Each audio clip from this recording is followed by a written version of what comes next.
Hello, c'est Rania, bienvenue dans une nouvelle contre-soirée. Et aujourd'hui, on est dans la super cuisine d'Annabelle, la plus belle.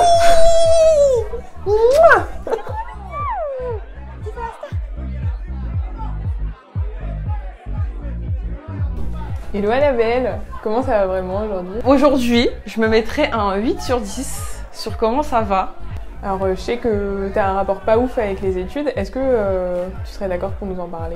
Et moi je voulais pas du tout faire d'études supérieures, genre depuis, je le savais très tôt, moi je voulais être photographe, je voulais être une artiste, j'étais là genre l'école ça sert à rien, j'ai pas besoin de l'école, non.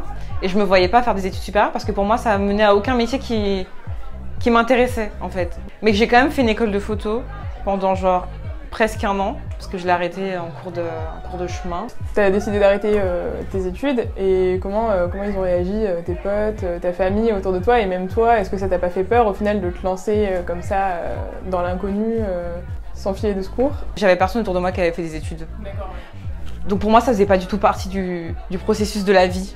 Tu vois? Ouais, donc toi, les études, ça a toujours été lié plus à un truc hyper stressant. Ouais, voilà. En fait, c'est les examens, c'est les gens qui attendent des choses de toi. Et puis j'avais beaucoup ce truc de, il y a des gens qui font des études et ils trouvent pas de taf en fait. T'es entouré de personnes qui sont des personnes racisées, ils ont les mêmes diplômes que tout le monde, ils sont pas embauchés, tu comprends pas pourquoi.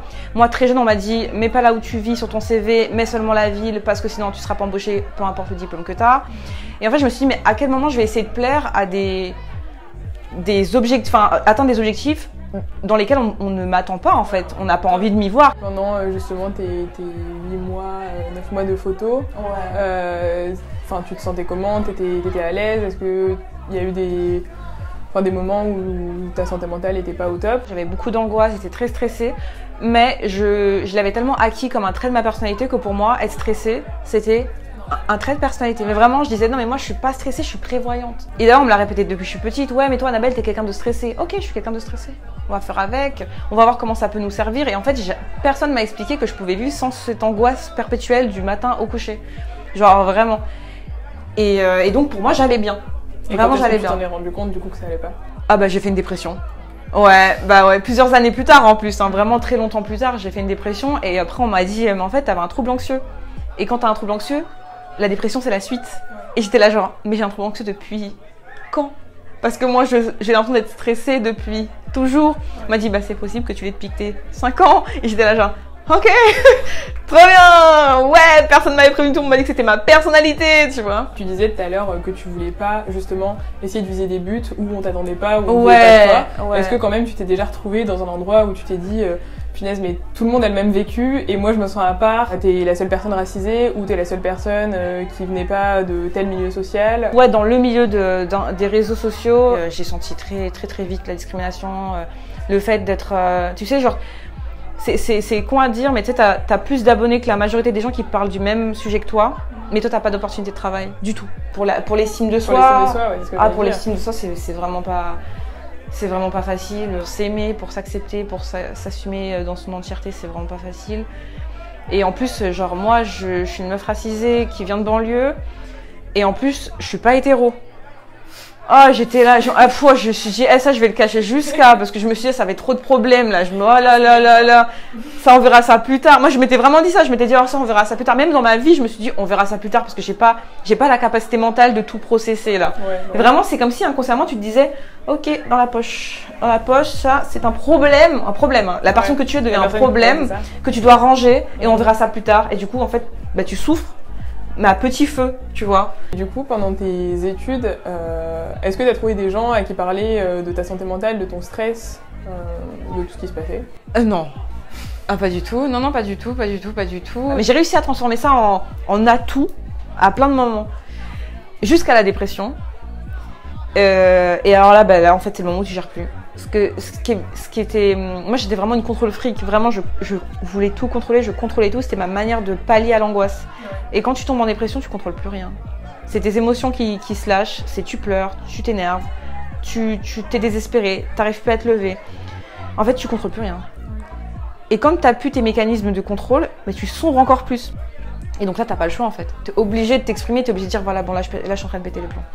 Là, je suis en train de péter les plombs. Là, il y a un truc qui est en train de... Je sais pas ce qui m'arrive. D'ailleurs, j'ai mis du temps à mettre le mot dépression. Beaucoup, beaucoup de temps. C'est-à-dire que les gens autour de moi ont plus facilement mis le mot dépression sur ma situation que moi-même.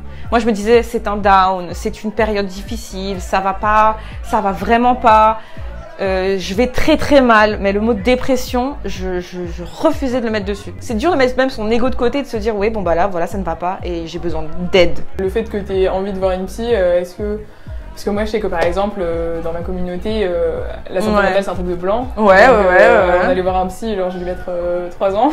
Est-ce que toi, de ton côté, comment est-ce que ça a été pris? Et en fait, pourquoi est-ce que personne s'est opposé au fait que je vois une psy, que je vois une psychiatre, etc. C'est parce qu'en fait, le moment où ma famille a vraiment réalisé que j'allais pas bien, j'allais aux urgences psychiatriques.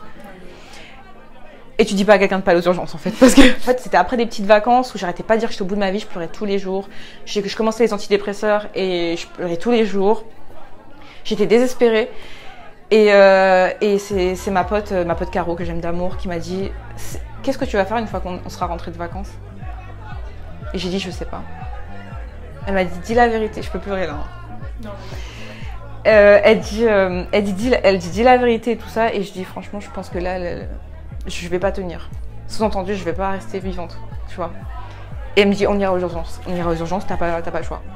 On y va. Et donc on arrive de vacances et il y a Caro qui me dit, tu le dis à ton père demain, on y va. Il n'y a pas d'option. Elle était déjà allée, donc elle savait comment ça se passait, etc. Donc elle m'a rassurée, etc.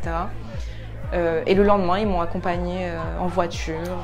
Et donc forcément, voilà, quand tu passes par les urgences psychiatriques, tout le monde est tellement démuni que personne est en capacité de donner son avis en fait. Tout le monde se dit bon là c'est plus de notre sort. C'est important pour toi d'en parler? Ouais, c'est vital en fait. Vraiment. Genre en fait, justement, j'ai tellement été peu informée et on a tellement minimisé mes états et j'ai tellement auto-minimisé mes états que je me dis je peux pas ne pas proposer juste les mots des fois. Il y a un mot pour ce qui t'arrive, il y a des médecins compétents pour ta souffrance. Et je pense que c'est important de savoir que juste tu peux, c'est possible de vivre avec moins de souffrance, vraiment beaucoup moins, et de t'alléger. Et moi, ce qui m'a beaucoup aidé, c'est d'avoir des proches qui ont vécu des dépressions et qui ont pu me dire hey, genre je suis là et je fais mieux. Genre vraiment. Et je suis là, juste là. Et c'est difficile de faire le pas, c'est difficile d'admettre qu'on va pas bien. C'est difficile de trouver des fois, juste de demander de l'aide, mais ça vaut le coup, vraiment, vraiment. Prenez le temps de vous demander vraiment ce que vous voulez faire et qui vous voulez être. Donc si je devais dire quelque chose, je dirais courage et laissez-vous toutes les portes ouvertes dans votre esprit. Oui.